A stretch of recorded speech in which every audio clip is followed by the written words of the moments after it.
Hi everyone, this is Maura Sweeney and welcome to episode 25 of the ABCs of Now series. I am so happy to be with you all, and for those who have continued on with this series, episode 25 is going to be the letter B, and it's called B is Better Get Ready.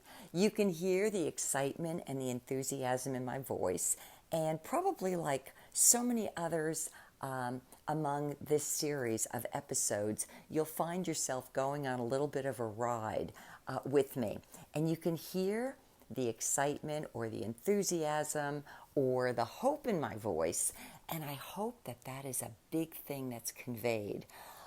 When I looked back at this series, just before putting this all together, I realized that it was last July 2022 that I was on episode 24, and it was the letter C, C being for crisis.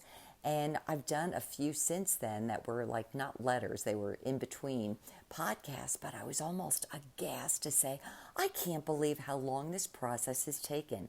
It was well over 2 years ago that I was given the inspiration to do within this overall Living Happy Inside Out podcast, a special series called the ABCs of Now. And the whole concept behind it was to take a letter of the alphabet in each episode, give it a word or a phrase, and work myself from Z back to A. The reason being, I would say metaphorically or however you'd like to look at it, is that I knew we were going through an incredible time of shift. Like everything beneath our feet was shaking, was moving. We couldn't stand up the way we wanted to in the past. All of our institutions and things we believed in were coming under pressure, not just here in the United States, but this was something that was clearly, I could see, happening around the world. And I was very excited because I really do things by inspiration, not by, I would say, not by commercial aspects, as maybe others would expect. And I thought, oh, this is exciting. Over the next 6 months, I could do all 26 episodes. This is going to be wonderful. And the whole process behind the ABCs of Now was the idea of how do we, individually and collectively, endure or go through or navigate this time of seismic and epic changes and still find our true sense or our inner sense of peace, truth, reality, so that as we get on the other side, we're all very rooted and grounded, and literally feeling good, peaceful, and happy from the inside out. Hence the larger version of my podcast series. So, as you could tell, this has been a series of revisiting, reviewing.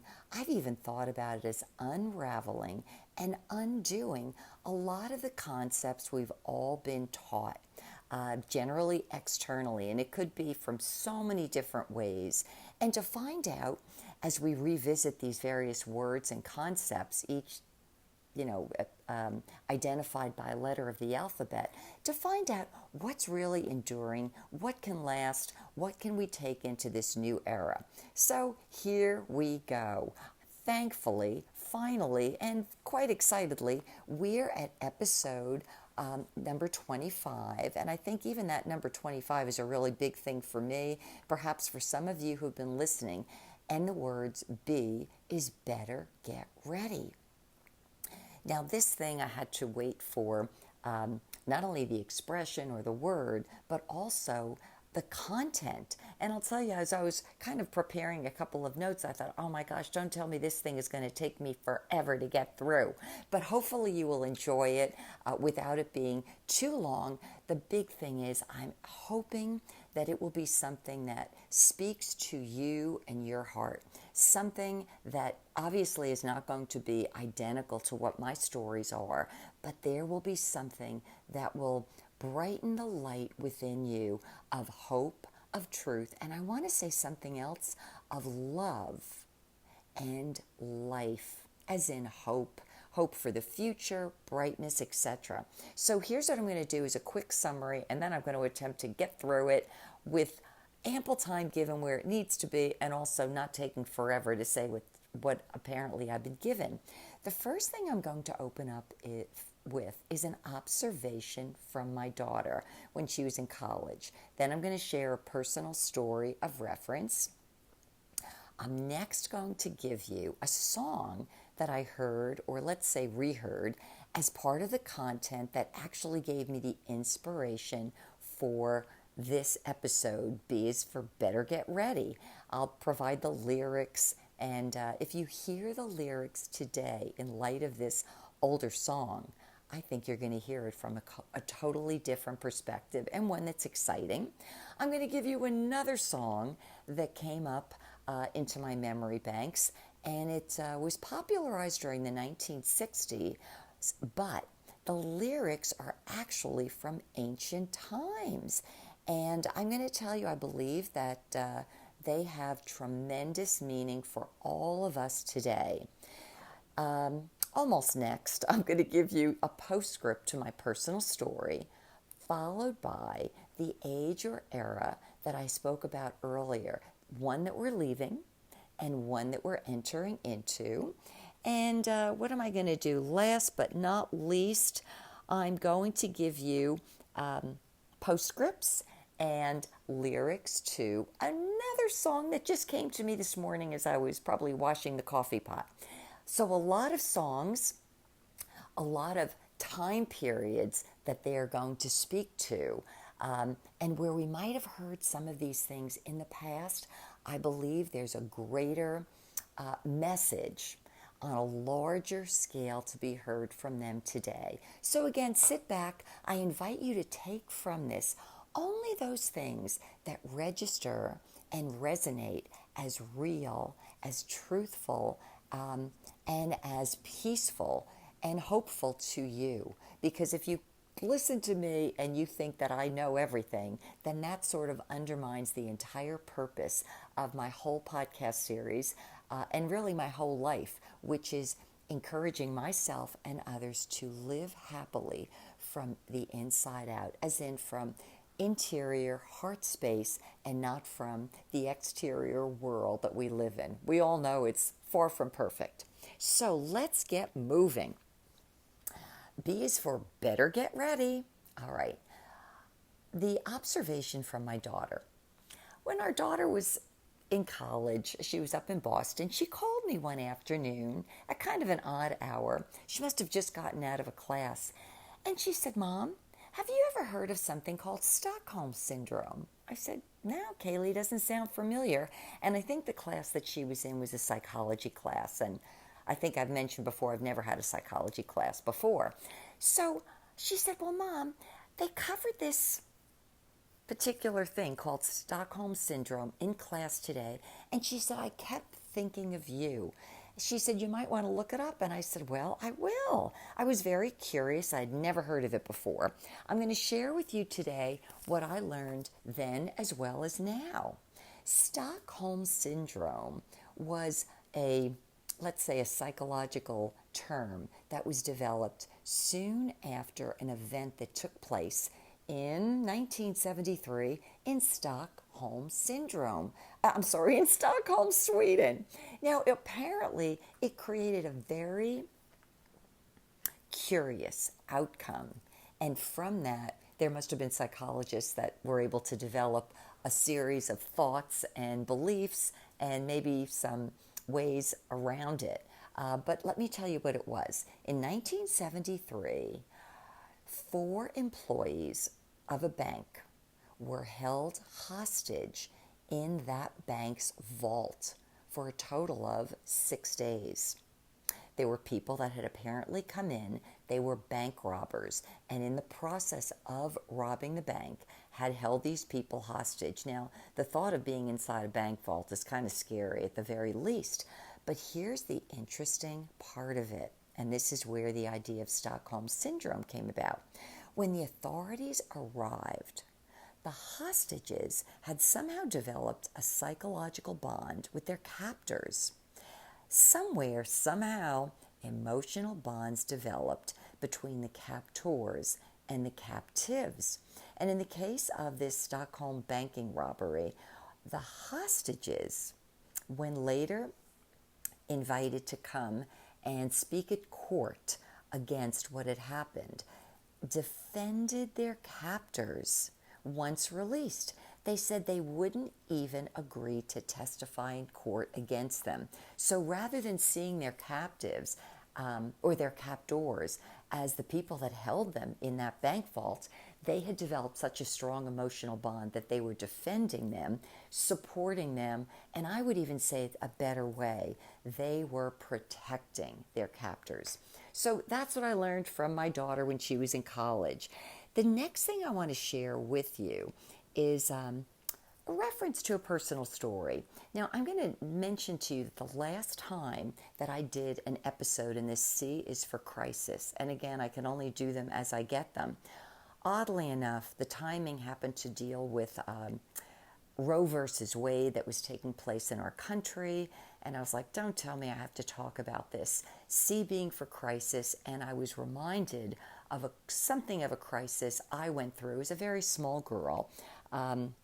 Those of you who listened to it will maybe remember that I gave it a very little piece of space in that podcast where I shared how my mother had brought me with her, not on one, but two occasions that I remember, to perform abortions. I was a preschool schooler at the time.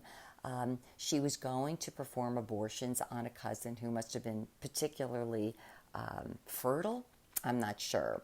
And it was hard for me, I remember doing that last summer, to even utter the words publicly. Referencing not only my personal discovery, watching this all take place inside a bathtub, what little babies' bodies looked like, the bones of babies as they were being removed from the womb, but also to have to actually give place to the rather, could I say, detached, maybe even cold process that my mother went through to explain to me what the bones were, to inventory the remains, and to make sure that the job was complete. It was just, I want to say, detached, cold, however you want to think about it, but it was strange, and there it was. So now today, I am invited to share with you yet another personal story. Keep this in mind that it's just one story, but I want you all to see it in light of greater stories. Now, maybe you've had something in your life that left you with a shock and a fear, whether it was individually or collectively. But there's a bigger thing at play here, because what it does to us as individuals and also as a greater, grander, even global society is that it puts us in a place of, I'd say, almost stasis, where we lose our ability to think and reason and behave as we normally would because we are in a place of shock. So here is my story that I'm going to share today as reference. When I was, I want to say 8 years old or thereabouts, I remember my father saying to me, Maura, we're going to be having people down in the cellar, and make sure you do not come downstairs. Okay, well, even if you hear anything, do not come down. And for whatever reason, our door locked from upstairs, which was on the main floor, rather than from the inside down in the cellar. So I went to bed. There were definitely people down in the cellar, and I must have gone to sleep. And all of a sudden, I was awakened by a thud, a sound, a person, whatever it was. It so shocked me out of my sleep and out of bed that I forgot the directive I got from my father. I quickly got out of bed, ran down the hallway, ran down the stairs, got to the very bottom, looked to the left where we have a laundry room, and apparently my barreling down the stairs alerted my parents. Well, my father came running out at me, telling me to go back upstairs. I was scared witless. I ran, and there was something I was not to see down there. I ran back up the stairs, got in bed, and already I was just confused. As I'm in bed, later on that evening, my mother came up and two things happened. Number one, she choked me while looking at me. And number two, she had taken either a match or something of the sort and had impressed it upon me below the navel, above the pubic area, and it created a very noticeable and extremely painful welt. So these two things were going on at the same time. The choking apparently being, don't you dare speak a word of this. Well, needless to say, that was a point of shock. I ended up soon thereafter with some difficulties in school that presented themselves as, I would say, where it looked as if I was a difficulty with conduct, when in reality it was just that things that I used to do I was now afraid to do, and I think people in authority felt that I was, not going along with the program. I could remember for months it was very difficult to get out of bed. There is even, several pictures, one of which I could remember so well, being in our backyard pool, kind of like a lifeless noodle. Whatever it was that I was told not to see or ever speak about had left me in an altered state. Best way to describe it. So, moving forward, I was reminded of something else, and this is where Stockholm Syndrome, for me, let's say, had somehow managed to affect my behaviors. About, I want to say maybe a year later, if that, my paternal grandmother suffered a very shocking and terrible death. She was killed instantly on the way home from work, getting out of a bus, trying to cross a highway. She was hit by a motorcycle, carried along 30 feet, and she just died instantly. It was a shock. I remember getting the phone call that came to our home. We were all having dinner one night. We had to run up. Her jaw was broken. They had to have a closed casket, which back in the day they did not do. But it was literally shocking and unexpected. Well, probably 2 days later or so, we were back at that same grandmother's house, and it was preparing whatever for the funeral. We're sitting in the kitchen, and others had left, and my mother, who was at the kitchen table, took my hand. She said, "Maura, I want you to go upstairs into Grandma's bedroom and get her diamond ring out." Well, needless to say, I was, shall I say, shocked? I was appalled. I don't even have words for the way I felt, because I knew that there was something very, very wrong with it. And I must have said to my mother, "But Mom, that's her room." She said, "Oh, just go up." Well, what did I do? I obeyed my mother. In fact, I could also remember that as much as I might have questioned her, I was not allowed to look at her eye to eye. I was petrified. So what did I do? I very obediently went up to the bedroom. And I remember when I got there and I looked at my grandmother's, her bureau. I was so relieved to see my grandmother's diamond wedding ring was not there. So I think I'm off the hook. I come downstairs. I tell my mother, "Sorry, there is no ring." And she said, "Well, go back up again, get whatever is there." And there was one ring I did take down, and my mother then proceeded to give it to me, which I always had a difficult time wearing. I could remember feeling at that point so beside myself, fearful to say no or to resist, but also feeling absolutely terrible for this, what do I want to say, behavior I had just expressed, because I was taking something that clearly did not belong to me. It was in somebody else's area. And furthermore, what was so shocking was this was during a time when this woman had just died. I mean, it was just unbelievable to me. So I will tell you this is a good thing. It was several decades later. I was well into adulthood. That ring that I had not worn, I was given could I say the inspiration as to how I could return this ring sort of to its rightful owner, who was going to pass it along to her daughter, who wasn't even born when her grandmother had passed away.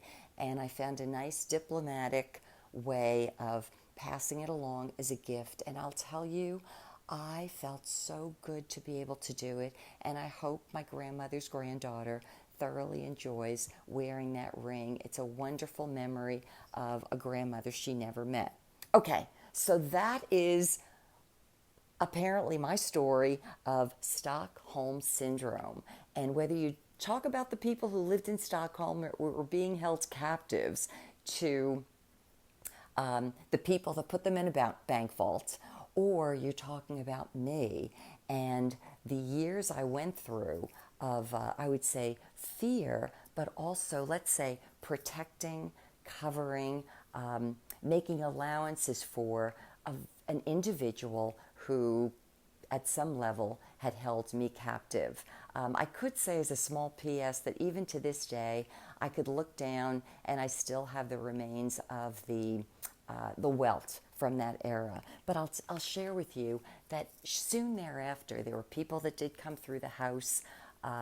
There was whispering in the kitchen. I could remember thinking I was going to die of neck cancer, crying, thinking I have nowhere to go.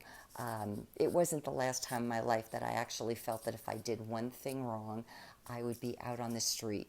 And a lot of that, when you're a child, right, wrong, real, imagined, contributes to behavior patterns that are very distant, let's say, from what our natural sense of what we want to do or be or express or how we'd like to live among others comes about, or how we express ourselves in the world. All right, so are you ready? I wanted to tell you next what it was that was the song that came to me for the bee, Better Get Ready. It is a song that was popularized in it was actually 1960s by the Temptations. They were a great Motown group that I loved, and it was known as Get Ready, Get Ready. I want to read, but in this case, it's Better Get Ready. So I looked up the words after I was kind of singing it to myself, and I'm going to read the lyrics to you. But when I heard these lyrics anew, I was hearing something else that I thought was quite remarkable and exciting, and I hope they are for you as well, because you would normally think that this is a song being sung of one man to one girl. But if anything, I heard it a little bit differently. So listen to this, lyrics. I never met a girl who makes me feel the way that you do. And the rest of the group says, it's all right. Whenever I'm asked who makes my dreams real, I say that you do. And the rest of the group says, you're out of sight. So fee-fi, fee-fum, fum. Fee-fi, fo-fum. Look out, baby, 'cause here I come. And here's the chorus. And I'm bringing you a love that's true. So get ready, get ready. I'm going to try to make you love me too. So get ready, 'cause here I come. And then you hear the group behind it saying, get ready, 'cause here I come. I'm on my way. So get ready, 'cause here I come. The second verse reads this. If you want to play hide and seek with love, let me remind you, it's all right. But the lovin' you're gonna miss in the time it takes to find you, and the background group says, it's out of sight. So fiddle-dee-dee, fiddle-dee-dum, look out, baby, 'cause here I come. And then it goes back to the chorus. And I'm bringing you a love that's true. So get ready, get ready. I'm going to try to make love. I always read this the wrong way because that's how I heard it. As a child, it's not that. It's, I'm going to try to make you love me too. So get ready, 'cause here I come. Get ready, 'cause here I come. I'm on my way. So get ready, 'cause here I come. What this song represented itself as to me, how many years after 1966, is not so much one boy calling out to a girl he's got a crush on, but the very essence of love as a force, as a creator, as the essence of love itself coming to and toward us all. This is the era that we are quickly, rapidly approaching. Now, some of you may think, oh, Maura, I really like the way that sounds, but how come everything I'm going through right now feels like I'm in a whirlwind? I might be afraid. I might be looking at things around me, feeling like I'm unstable, and maybe even sensing some gloom and doom. Well, I want to say something further, and this is going to be going back to a previous podcast in the same series. This is what I got. If you could look at history, do you remember the time reading about the Industrial Revolution? It was a time when a few men somehow acquired and ruled and controlled nearly everything and everyone. It was a time that took place, let's say, mid-1800s, and that's what came of it.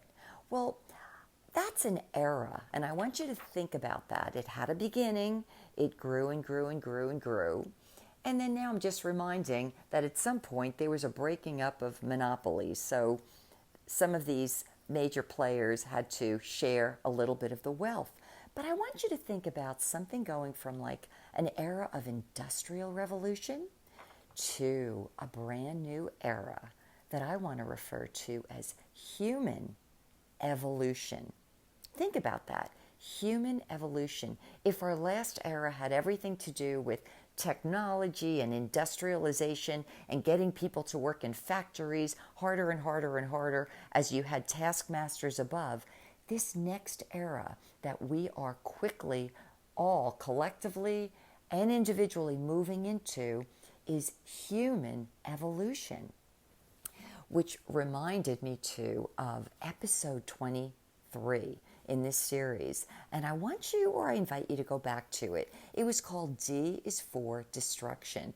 And I went through a lot of the different dynasties, epics, and eras that history had recorded. But I also covered in that episode how we were, astrologically speaking, transitioning from the age of Pisces to the age of Aquarius. And just as a quick recap, Pisces was known as an era typified by money, power, and control. I would say this from what I must have read. It was known as the era of conquest, where man was killing, plundering, and subjugating his fellow man. Now, the interesting thing that I learned astrologically about these different eras or ages is that they last, each one of them, over 2,000 years. Nobody knows exactly when one ends and another comes in. It may not be just a single day, but it seems like there's that transition era, which is what we're going through right now. So that was the age of Pisces. And I referenced the fact that calendars are indicating that we're moving out of the age of Pisces and into the age of Aquarius, that we are now going into gaining a more of a humanitarian perspective of the world around us. It's going to be more of the age of transparency, where there's no more hidden things, no more secrets, no more dark secrets and deceptions. And if you remember, had you listened to it, I had the lyrics to The Age of Aquarius, which was sung by the Fifth Dimension also in the 1960s. And I'll give it to you very quickly. It's this in the lyrics. When the moon is in the 7th house and Jupiter aligns with Mars, then peace will guide the planets and love will steer the stars. This is the dawning of the age of Aquarius. Age of Aquarius. Age of Aquarius. harmony and understanding, sympathy and trust abounding. No more falsehoods or derisions, golden living dreams of visions, mystic crystal revelation, and the mind's true liberation. Aquarius, Aquarius. And that was the song that somehow went along with that idea of D is for destruction, that we did not need to be so concerned about what was falling apart and being somehow dismantled because there was a new and better era to come in. So, where do I want to go next? This is yet another song. Trying to keep up with whatever I've got here on my list. Okay, another song came to mind that I also remembered back from the 1960s, and it came to mind just the other day as the content was developing inside of me for this Bee Is Better Get Ready. And I was singing it in the kitchen. And it was a song that was popularized when I was a little girl, but I was reminded that its source or its genesis, according to what I read, it went all the way back to the Old Testament book of Ecclesiastes, chapter 3. Some people think that these words were penned by King Solomon, who was considered the wealthiest and wisest king ever to have lived, and he would have been within the Hebrew line. The author itself, though, is still up to debate, and there is some question as to whether this goes back to being authored in the 8th or 7th century BC, or as recently as just a few centuries BC. And I want to tell you that as I was looking at it, there was one very ancient name ascribed to the writer of these lyrics and these words. And although I didn't write that down, they were saying that this person was known as the teacher, and that these were words of wisdom. So take them for what they are, because I believe that they're very indicative of the turning of the tide, the turning of the times. Are you ready? I'm going to give it to you in terms of the way it came out in this song from the Byrds in 1965. The chorus reads, "To everything, turn, turn, turn. There is a season, turn, turn, turn, and a time to every purpose under heaven. A time to be born, a time to die, a time to plant, a time to reap, a time to kill, a time to heal, a time to laugh, a time to weep." And then the chorus, again, "To everything, turn, turn, turn," as if it's a whisper behind the entire realm in which we live. There is a season. Turn, turn, turn. And I want you to think about the turning as turning rather slowly, but always turning, always moving. And it's a force that is really behind and well above and beyond anything our natural minds can maybe even understand. And a time to every purpose under heaven, so the words go. A time to build up, a time to break down, a time to dance, a time to mourn, a time to cast away stones, a time to gather stones together. And then the chorus again, "To everything, turn, turn, turn. There is a season. Turn, turn, turn." The next verse, which are part of these ancient scriptures, read this way. "A time of love, a time of hate, a time of war, a time of peace, a time you may embrace, a time to refrain from embracing." The chorus again, "To everything, turn, turn, turn. There is a season. Turn, turn, turn." Fourth verse, A time to gain, a time to lose, a time to reign, a time to sow, a time for love, a time for hate, a time for peace. I swear it's not too late. I hope that you might want to listen to those words again because I know that there's so much in it.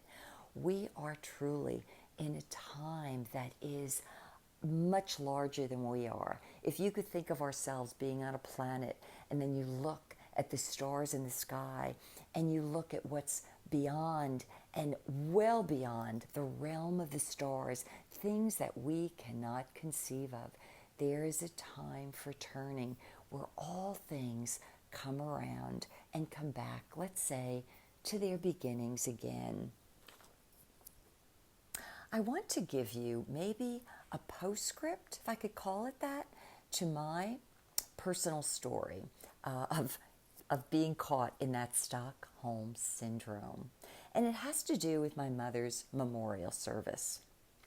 Over the years, how do I want to say this? Despite her apparently telling people for years, and probably for a few decades, that she and I had had a falling out. Now, maybe in her mind there was, but there was never an altercation between us. There were never any unkind words, but I do know that there were on several occasions that I had asked her some questions. And I gather she did not like the questions and somehow maybe felt a little bit fearful of them. But despite apparently telling people that we'd have a falling out, perhaps that I'd either abandon her or otherwise sought her emotional harm, she had still ignored and refused each and every overture that I'd made over time to visit with her, to meet with her, to take her out. And she did not even want me at her house. Now, with all that being the case, she had passed away I want to say it was last August. And while nobody expected me to show up within the family, what I even remember hearing from a friend of the family was that she wanted to make sure that I didn't know she was going anywhere. Secondly, that I not be included in any kind of an obituary as a member of her family, which also included my husband and our daughter. Something in me said, I need to go. I need to go up there. So in a sense, I went up to the memorial service as this uninvited person. And I stood right there in the front in the receiving line. And what was interesting is that, as you might imagine, at any memorial service, there were many friends, and some of them very, very old friends and very dear friends. There were family members. There were people in the community because that was where I grew up. And they were all there. And among the people that I would be encountering, there were some who ignored me. There were others who rebuffed me, and there were even some others who sought to make a public spectacle of me, where I would feel quite, maybe I guess the intention was either to publicly embarrass or vilify me, and I didn't take any offense. I think that I just looked at it thinking, well, I just know I'm called to be here and to stand here, and the other thought that was running through my head was so interesting because I thought some of the people in this room that are emotionally caught up in whatever my mother believed and conveyed, these people had no idea. And some of these people were not only friends of mine from childhood, but also people that had vacationed at our home, other relatives that I had never had unkind words with.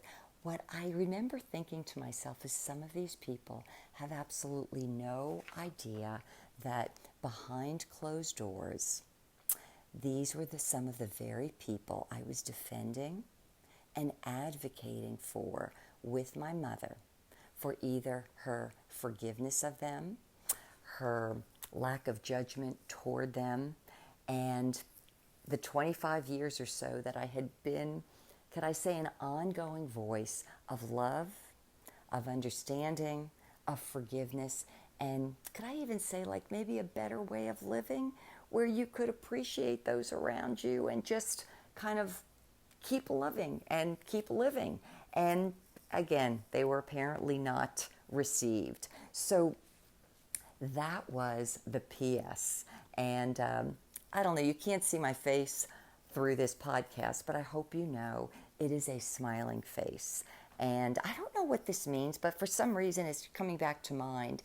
Though no one told me when my mother actually was going to die, the night before she passed away, I had a dream. And in this dream, it was very dark, very murky. I almost want to say like slippery. And my mother and I, were on a very high precipice. And if you could ever think of something that looked so dangerous because it was slippery, that it was going to just be able to slide down. And I could remember in this place, I went ahead of her. I went down from that top precipice and I landed on, I'd say, a little ledge that was ever so narrow. And then I brought down a stool. And the stool was something to make the trip a little bit shorter between where the top was and the little precipice that I was on, or the little ledge that I was on. And I remember going down very carefully, putting it down, and then helping my mother come down that same way.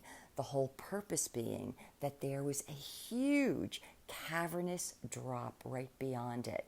And I wanted to be sure she did not go down that drop. And I don't know why, but it's coming back to me as I'm sharing this. And I had that dream the day before. I received notice from a close friend, relative from the family, to tell me that she had expired. So this can be a picture of Stockholm Syndrome on a small level.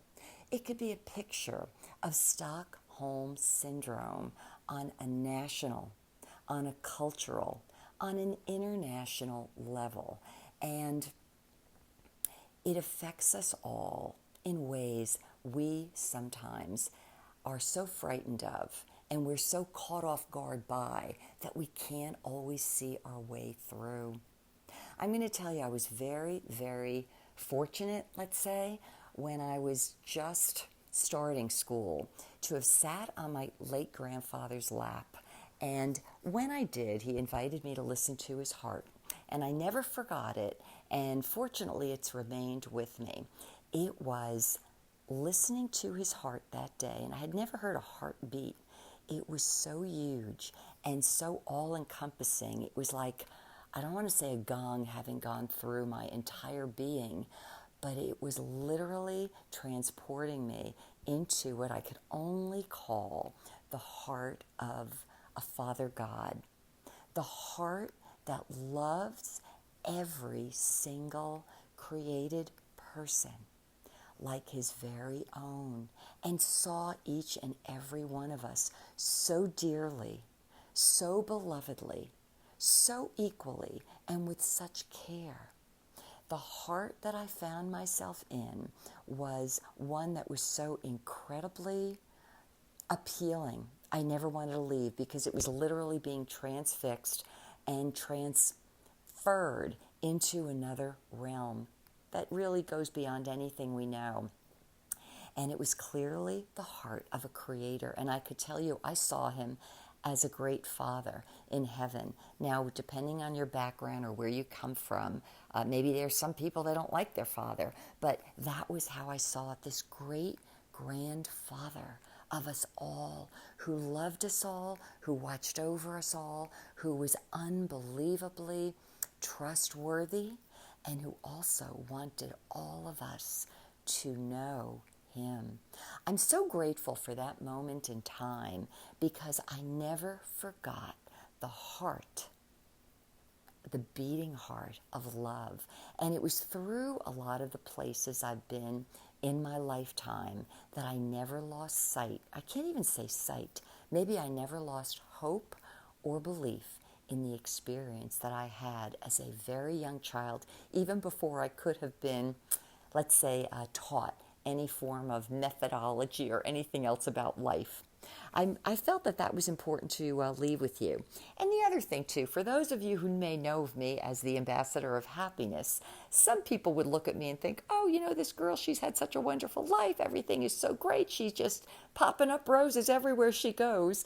I'll have you know that the very first time I ever decided to put, let's say, pen to ink and do my first public blog, believe it or not, kind of like this Z to A process of the ABCs of now going backwards, I was moved to write my very first blog and call it Tombstones. Tombstones, you think, oh my gosh, that's everything about death. That has nothing to do with happiness.